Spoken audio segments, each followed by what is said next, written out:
Yeah, my parents were the first lot of immigration that came into the country in the 50s from Pakistan, and I was the first a generation that were born here at that time. So I am from the Pakistani Muslim community to which I was born into, and we sort of lived in an area where probably there was only about 4 or 5 other Asian households around at that time in this town, and yeah, we grew up with a lot of racism from the whites, and this is the kind of experiences I had from an early age. Yeah, yeah, okay. And so just tell us a little bit about what it was like to grow up as a Muslim in the UK, within a Muslim community. Just tell us a bit about that. From The good, the my bad, own, and the ugly.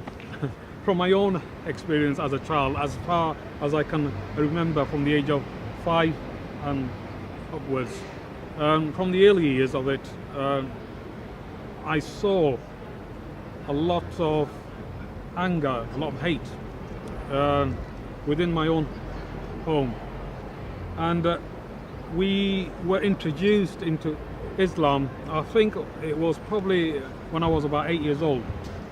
At that time, in this town that I'm speaking about, that I don't want to identify. Fair enough. It was quite a nice introduction into Islam at that time. Yeah. Until we moved into another town, which was more Muslim-oriented town, where probably there was about 100,000 of us there. Yeah. This is when the brutality of Islam was pushed onto us when we started to attend the mosques, Yeah. for example. When you say brutality, what that's quite a strong word. What are you referring Brutality as in the imams. to? Okay. If we misread the interpretation of the Quran, for example, if we did not pronounce the words correctly, or if we forgot, Yeah. we used to get caned, and I mean it was a stick. It was quite brutal. It Oh, wasn't okay. just hit on the hand. It was Yeah. all of your body. Yeah. And this is how Islam was forced upon us. It was with that fear. So that's the recitation of the Quran. Yeah. Recitation. We didn't have a clue what we were reading. We were taught Arabic. We weren't taught to understand the language. Yeah, yeah. So we were reciting this Quran, and we didn't have a clue what was in there. And it was quite. It was as if you were chanting rather than reciting it. Yeah. You rocked back and forth, Yeah. and it was absolute chaos. Yeah. Everybody was at a different stage of the Quran, and, Yeah. and you can imagine Okay. the noise of that. It was, All right. yeah. And what other aspects of life in growing up in a Muslim community do you remember? Growing up in the Islamic communities, it was the talk of the community. It was a talk in your own homes, how we are not to assimilate the infidels. When I speak about the infidels, I'm speaking about the whites. Right. We are taught that the whites are dirty, they're filthy, they eat pig, they don't look after the children. The girls were slags, they were sleeping around. Right. And so this is kind of mindset that we were brought up in. Yeah. And I grew up, with that as well. Yeah. And yes, we went to the mosque. Yes, the adults went for the Friday prayers. But what I found disturbing in that was that the rest of the week, these same adults that profess to be holy and go to Friday prayers, during the week they were cheating the system. They were lying. but they were talking about other people, loose tongues. Okay, so this is the bad and the ugly. What good things would you say was there when you were growing up? Good things I would say was, I remember during Eid, for example, Yeah. when you, this was the end of the fasting period, you had Eid. I used to love that because we used to get loads of food, new clothes. We used to go visit other friends. Used to come to our house, and Yeah. I used to enjoy that. I love that Sense of communityness. community. Yeah. Yeah. And but that was superficial. In our hearts, it was completely the opposite. It's a heart that needed to be changed. Okay. This was all superficial, some nonsense at that time, yeah, and it still is. What do you think? What do you think? What was it then that? So I can tell that for even as a Muslim within the Muslim community, that Islam wasn't particularly resonating with you. It wasn't something that you were particularly wasn't connecting with you because of the way that you were experiencing it. What was it then that kind of put Christianity first on your radar? Or was there a particular experience or event or a person that for the first time, if you can remember, and it's all right if you don't, that you can remember Christianity sort of appearing in your mind, in your thinking? The first experiences I had of Christianity was at school.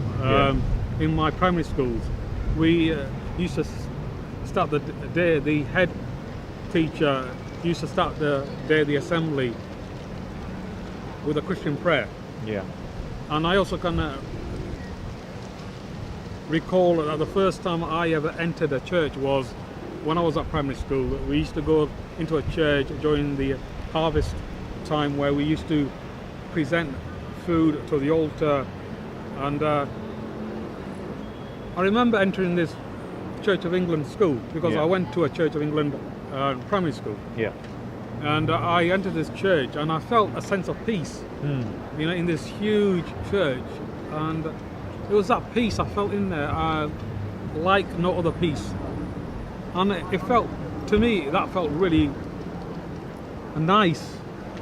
Yeah. A place where I found it trusting, peaceful.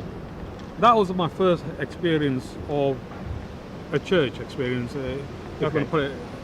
So you have this first experience, and then what was the steps from that first encounter, that first experience? If you remember, what were the steps that got you from that point to where you were actually seriously thinking about becoming a Christian? At the age of 10, 11, 12, I think it was, I had that ability. I don't know why, but I had that ability at that age to have a critical thinking of what I was being taught. And I questioned what I was being taught with this Islam. I questioned, why would Allah want me to read the Quran in Arabic and I don't understand a word of it?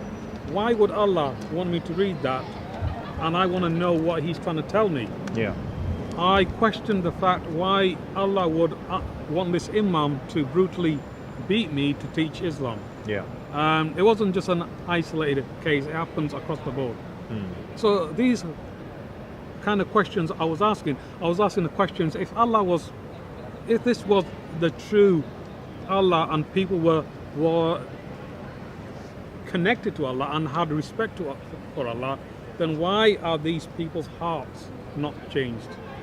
Why is it just the outward appearance of praying or Friday prayers, and yet the hearts are still sinful? These are kind of questions I was asking, and I remember at the age of 12 I saw a film on TV about Jesus.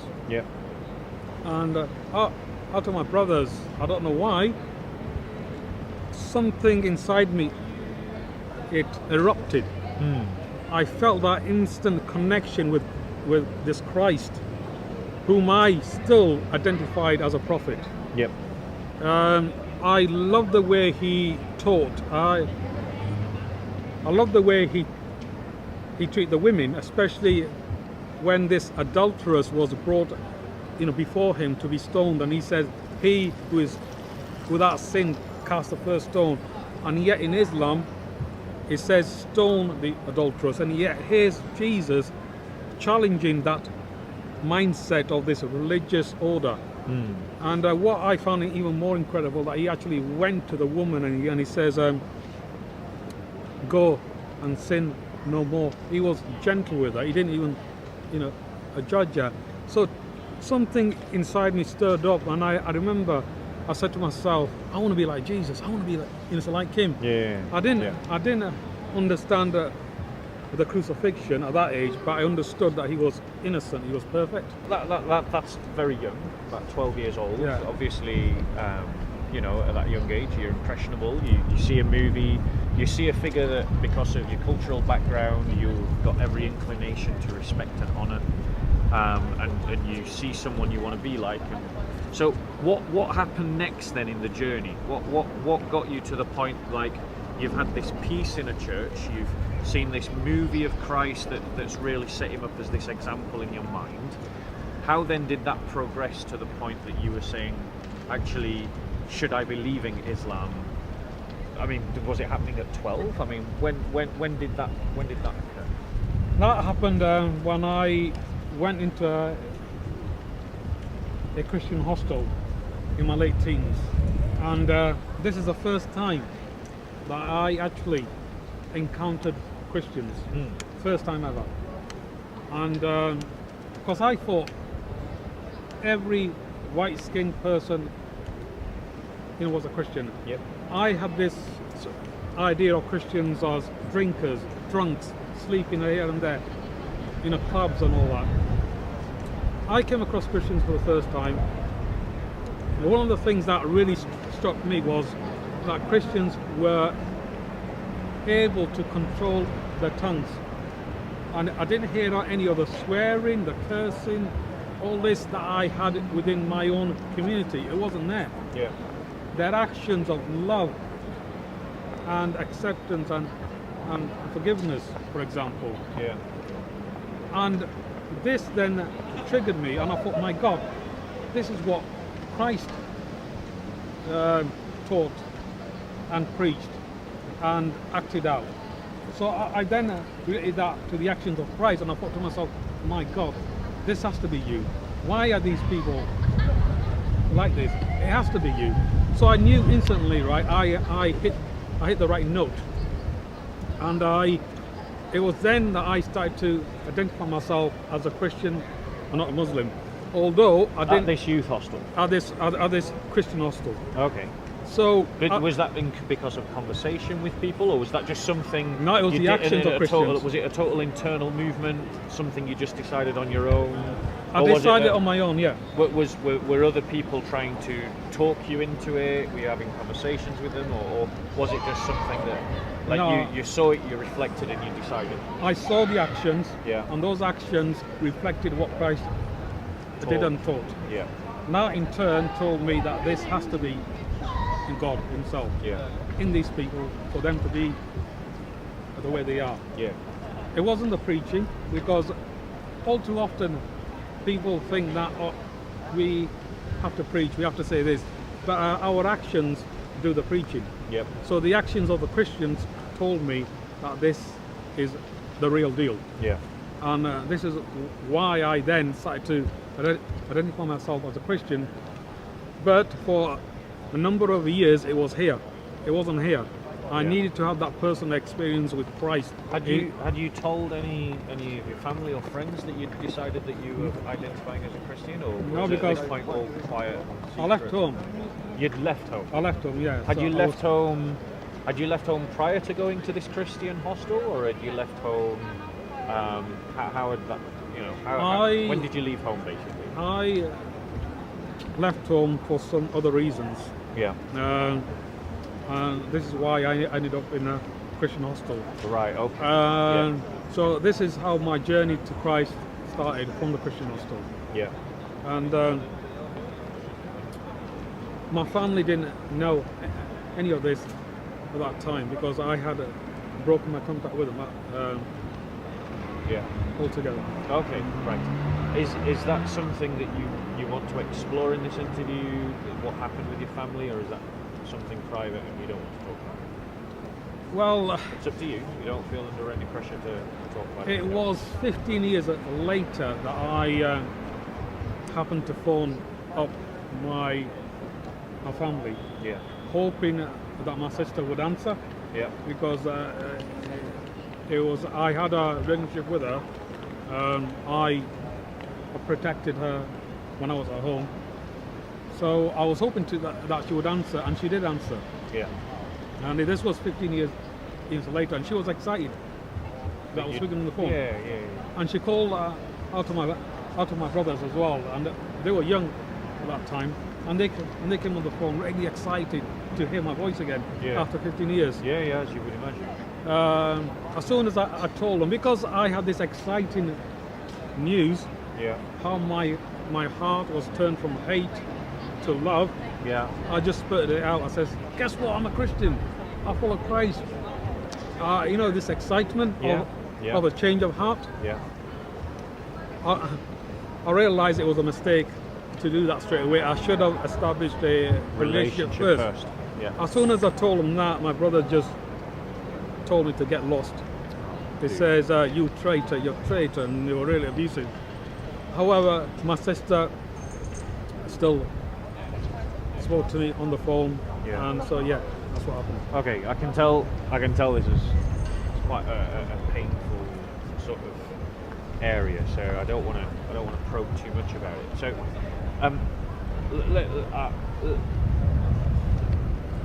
this rejection of your family. I just want to ask one more question on it. Like, that was the initial rejection. Has your family reconciled to the fact that you've become a Christian since? No, they haven't. I have to be extra careful, especially now that I am starting to speak out about what went on within the community, about what went on in the home itself. Yeah. You've heard of honor and shame. Yeah, I know about the honor shame. So the honor and shame within the Islamic arena is quite strong. Yeah. And if you break that code of honor and shame, then there are consequences. the consequences are death. Okay. So yeah, I have to be careful with that. So in terms of, so let's start talking about your Christian walk. I know in my own life that my own Christian walk hasn't been a straight line. You know, if we think about the Christian walk as a journey from point A to point B, that along that journey there's been times where I've tripped up and I've had to get back up again, dust myself off and carry on. There's been times that I've sprinted along the road, times that I've jogged along the road, times that I've walked, times that I've crawled, and times where I've just sat still. So let's talk about your own Christian journey, because we in the course of this interview we had the point where you identified as a Christian, and then we sort of skipped 15 years into the future. Tell me what happened from the time that you started to identify as a Christian inside the youth hostel to the point that you first contacted your family. So that first 15 years. I know you're not going to be able to summarise that, completely, but give a sort of general summary of some of the big events, some of the changes, how it impacted you, that kind of thing. Some of the main people that you might have The met. first few years of that were quite okay, but they weren't okay either. Yeah. I was taken in by a Salvation Army officer, Yeah.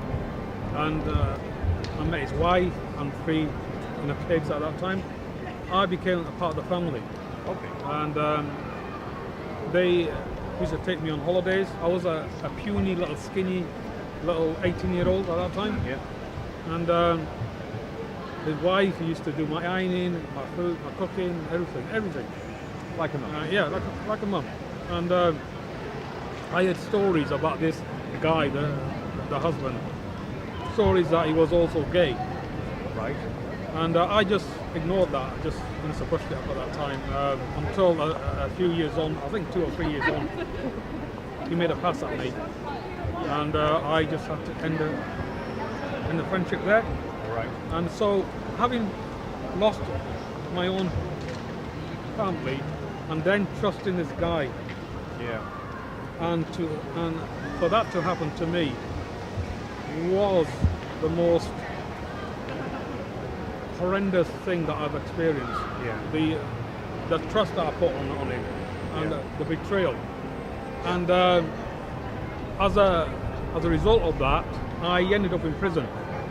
Okay. And I don't want to go too into that, Okay. but I went into prison. That's the first time I experienced in a prison, Yeah. and I just cried out to God, and I just cried out to Him. And I remember I went through a stage where I thought to myself, Christians, is this what Christianity is? I don't want to know. But something stirred me up inside, and I thought to myself, hang on a minute, Fiaz, don't so look at man, right? This is not Christ. Keep eyes on the cross. Yeah. And that's what helped me through that experience, is to be able to think on my own 2 feet. Yeah. As I said, at an early age, I was able to think on my own 2 feet, which is why I knew Islam was false. And at this point, I was able to think on my own 2 feet to know that Christ is real. Yeah. Don't keep your eyes on men. Okay. Okay. So you came out of prison, and then how did the journey progress from there? I came out of prison. When I was in prison, I just asked God. I said, God, get me out of prison, and I will start attending church. Yeah. And when I came out of prison, I kept my promise. I started to attend church. My first time I started to attend church, other than the Salvation Army Yeah. Meetings. Yeah. And it's through there I started to experience the real love of Christians. Yeah. And it was there, as you said, that your journey, you slip up, you slip up, you slip up. I still had Christ here, but I didn't have Christ here. I still needed that personal experience with Him. Yeah. And it was only down the line when I ended up in Scotland, in a place where rehab. I wasn't on any drugs or alcohol issues. It was personal issues I had. Yeah. They're from past trauma. Yeah, past trauma, Yeah. etc. And I was also dating this white girl, which I got hurt through, Yeah. and which is why I ended up in Scotland. It was in Scotland that I actually dropped to my knees, because I was actually in a pit, and I says, Christ, I want you in my life. I screwed up. I want you in my life. Yeah. And the next day, I woke up. I felt different. When I opened up the Bible, it wasn't just words. It was as if I was in the story. The whole thing was real. Spiritual with him. experience. A spiritual experience with him, Yeah. which was quite amazing, because I can remember I went around telling people, look at this Bible. I didn't know this was in the Bible. You know, that great awakening happened. Yeah.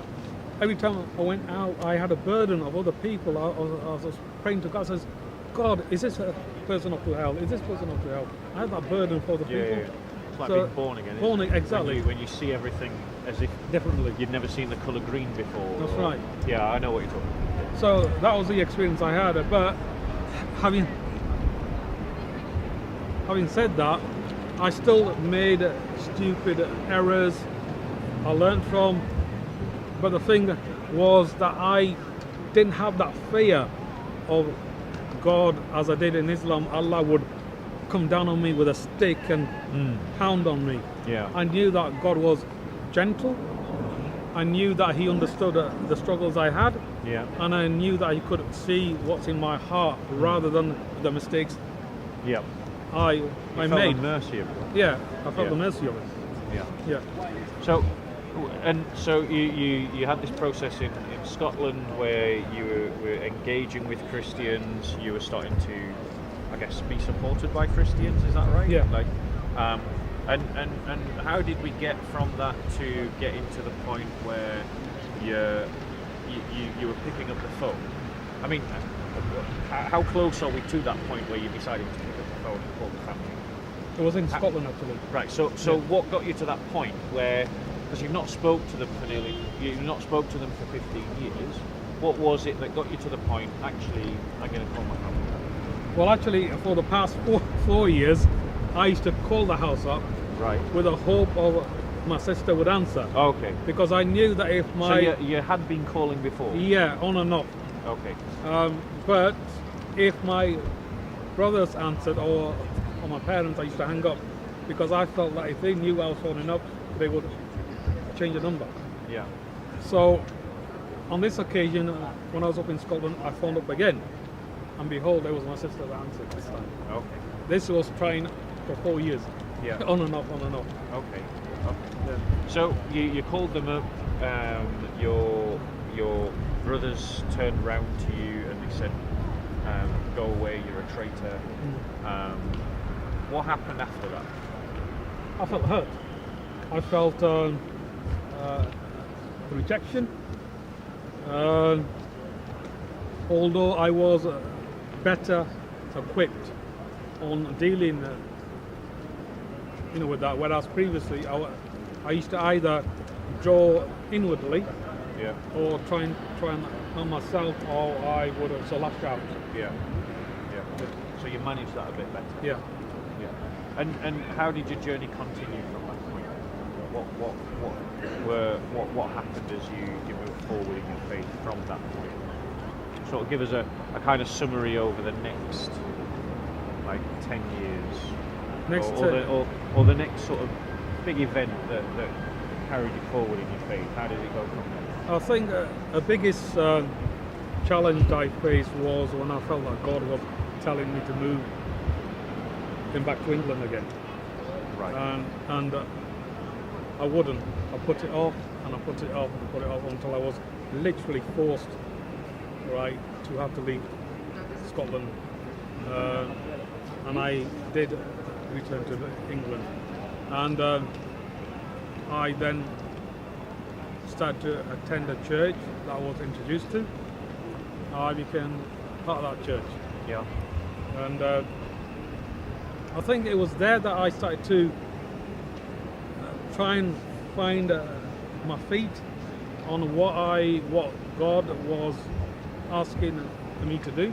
Yeah. Because in Scotland, God put it on my heart that I was to write a book and be a Billy Graham sort of type of figure to the Muslims. Yeah. And I just argued, with the God at that time. I says, I don't want to do this. I said, and I was arguing with him. I said, I've already had a hard experience already. I don't want to be chased and killed.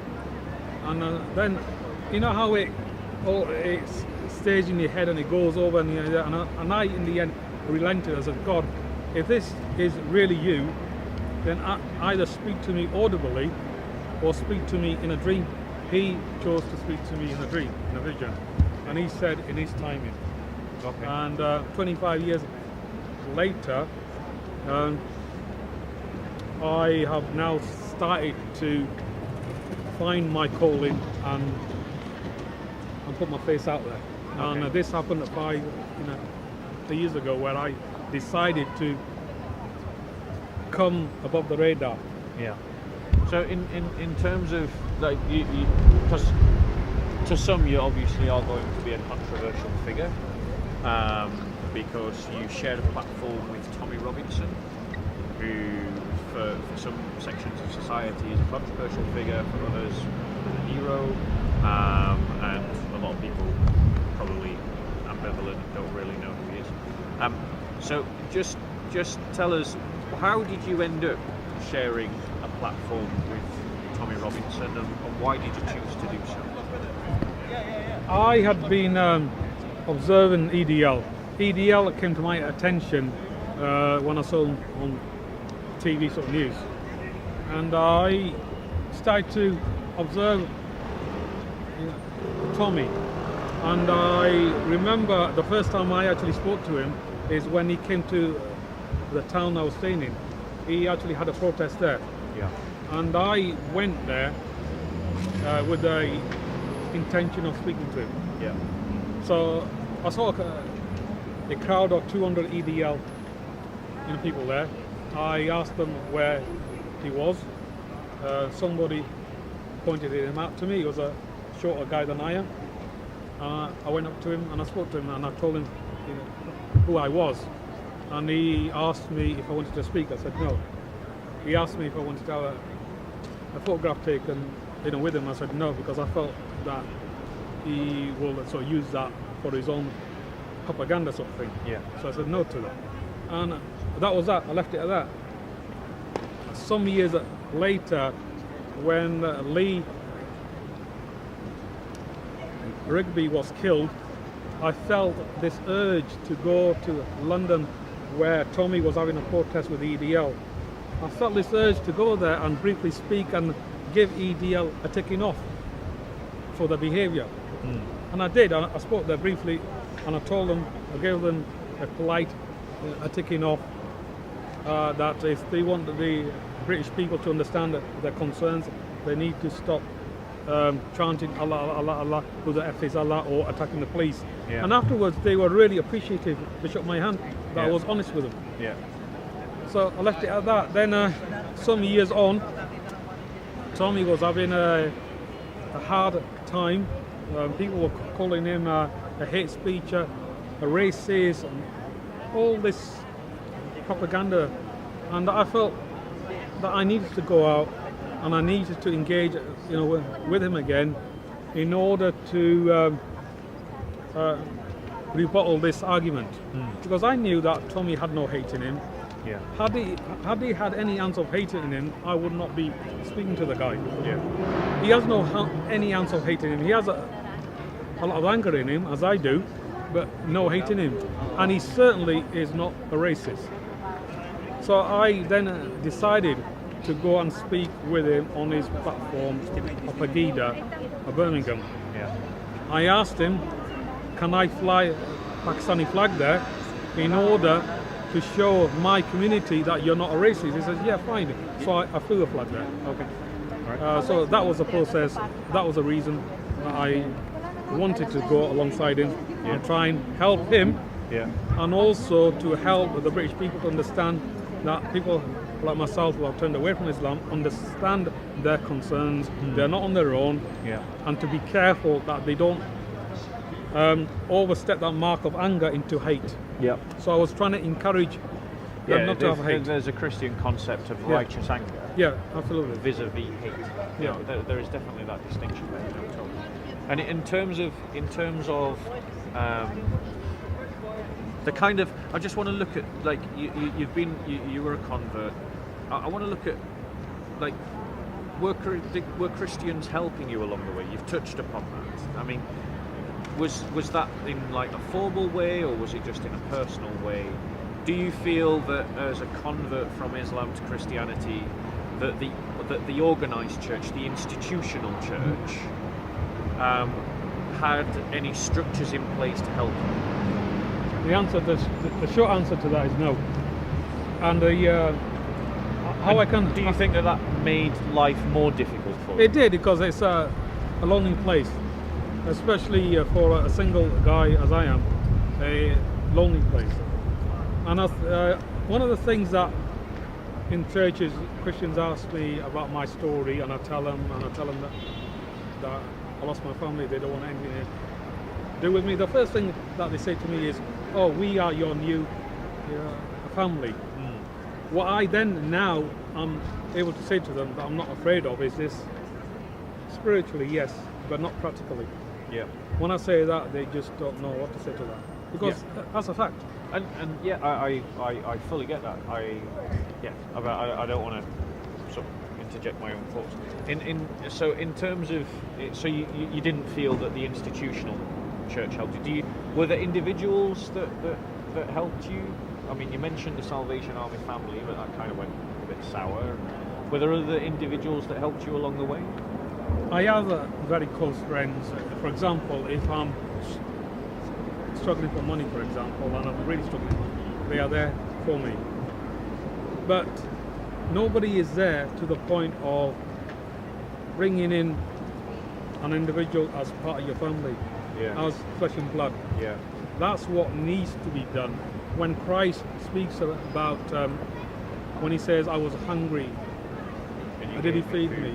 Yeah, blah, blah, blah. And I said, this is what we need to do, is to be be that family. I'll give you an example. An elderly person from our church went in a hospital. He was about 80. He spent 2 weeks in church. And I asked him, did anybody from the church, come on, visit you? He says, just one person. I said, did any of the elders? He says, no.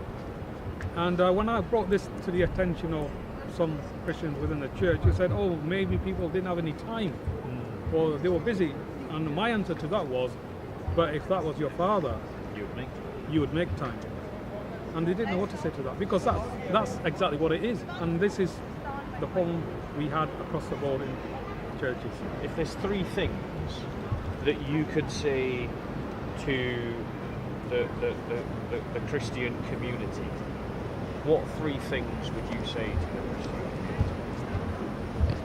I would say. So what would be the first one?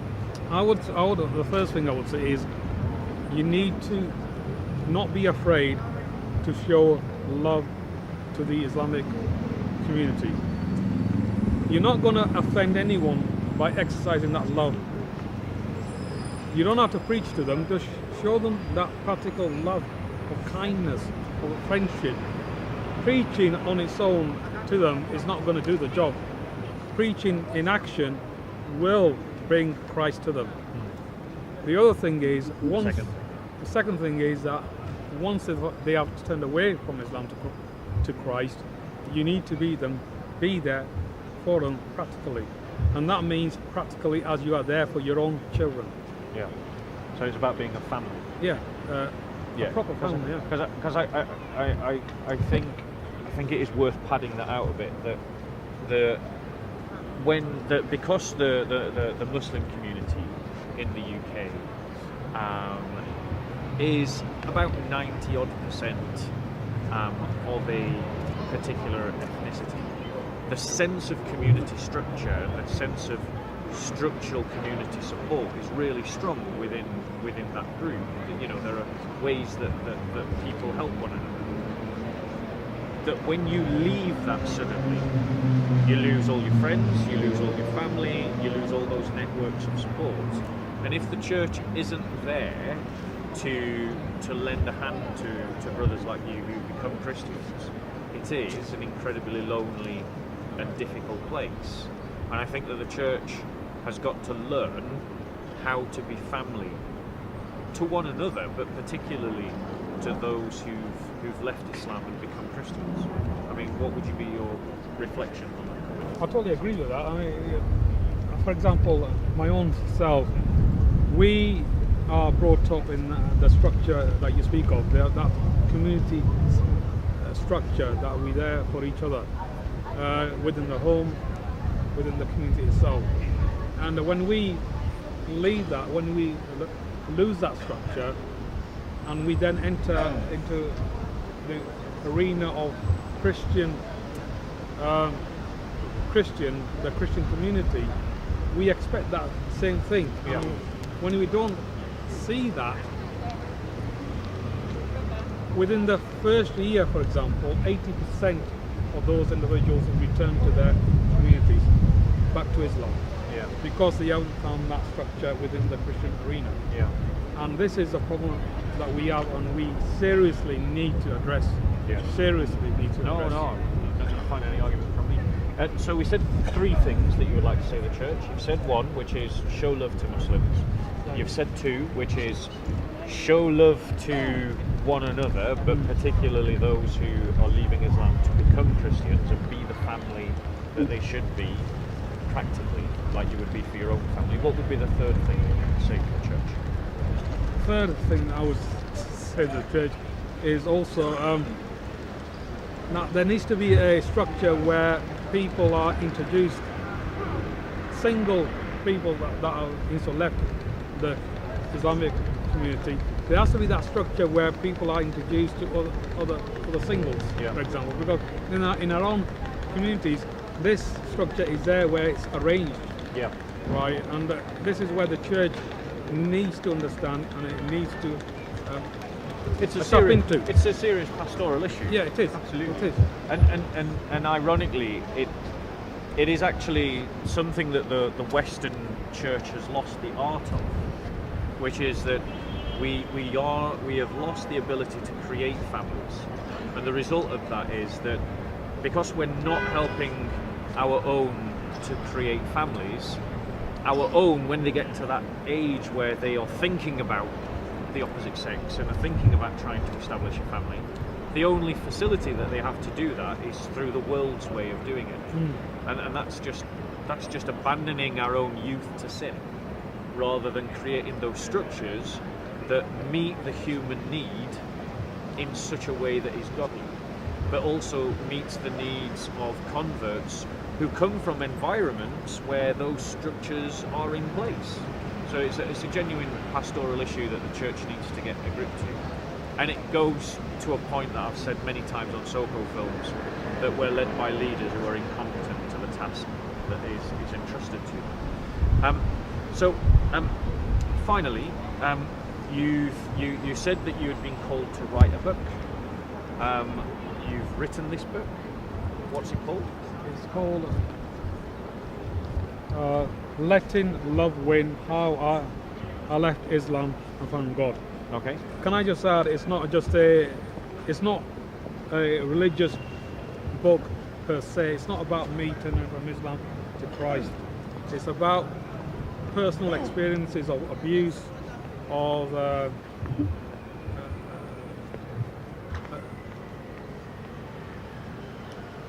sorry, I have a stammer as well. It's all right. Suicidal attempts, depression. So it's got loads of issues in there that people can identify with. What I find interesting is that the atheists that have actually bought the book, I found it encouraging. Yeah. That they can identify with issues that are in there. That are not necessarily connected to Islam, Exactly. but just connected to human life. Human life, absolutely. Yeah. Okay, and where can people find this book if they want to buy a copy? And That's on Amazon, and it's also on Kindle for overseas. Because Amazon in UK doesn't deliver overseas, so people from overseas can have it on Kindle as well. Yeah. Okay, so just what's the title again? Letting Love Win. How I left Islam and found God. Okay. Brother Fiaz, I can tell you're still on a journey. I will keep you in my prayers. This is going to be the first of what we hope to be a whole series of videos where we catalogue, document and give voice to brothers like Brother Fiaz who've come from Islam to Christianity, or sisters, so that the church is aware of what challenges they face, so that the church can do better at addressing those challenges, and so that the church can see that actually, Muslims are becoming Christians all the time. And so if you out there are a Muslim who's seriously considering the Christian faith, I want you to see that you're not alone. And if you are a Christian who's living secretly as a Christian within a Muslim community, thinking that you're the only one, I want you to see that you're not alone. And I think it's only fair and appropriate that we allow Fiaz to have the last word. What message would you give to those who are either living secretly as Christians or who are seriously considering becoming a Christian from a Muslim background? I think what's happening at the moment, you have thousands of individuals that want to leave Islam, but they are afraid to do so. They're afraid to lose everything. And I think those that have actually experienced Christ, a personal experience, do take that final step and leave. And my hope is that I can encourage those individuals who are still on the fence is to take that step. Is to speak to individuals like me who have turned away from Islam and to engage with Christians. And there is help out there. Don't think that there isn't any help out there. There is help out there. You need to find out where the help is. And I feel encouraged that if we can start that process where it is normalized that people are leaving Islam, then it will become easier for people to leave Islam in the West. And I think, yeah, go on. yeah, and I feel for the churches duty is to go out and love. All too often I hear Christians say, "Oh, but what am I going to say to these people? How am I going to tell them about Jesus, or I don't know enough about Islam to engage with them?" You don't have to. Use love. Love is enough. Love was enough for me to know it was Christ. Thanks very much. Peace be with you, brother. And you as well. It's great talking to you. And you as well. God bless.